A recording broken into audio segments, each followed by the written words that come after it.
every time I think about that, I was watching actually uh, one of the I forget if it was the first or the second Severance episode you did with Mark, and when you said the biggest lie, the biggest contradiction is the communication release. Mm-hmm. This grand step in Scientology where you're freely able to communicate with anyone and everything about any topic. But that's a complete lie, a whole 100% of a lie, because there are several courses that detail exactly who you cannot speak to, what topics you must avoid and are prohibited from speaking to, and there are all these lists of punishments for doing so. I just found it like so, so No. watching this. Yeah.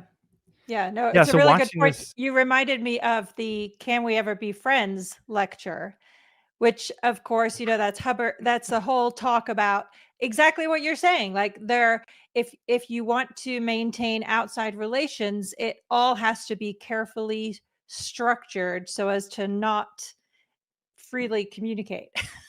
Yeah, I mean, because if you get this idea that Scientology is not the only and most workable way to live your life, which there are many policies that describe why it should be, which you'd think it just being workable would speak for itself, but that's critical thinking. That's too that's too close to realistic.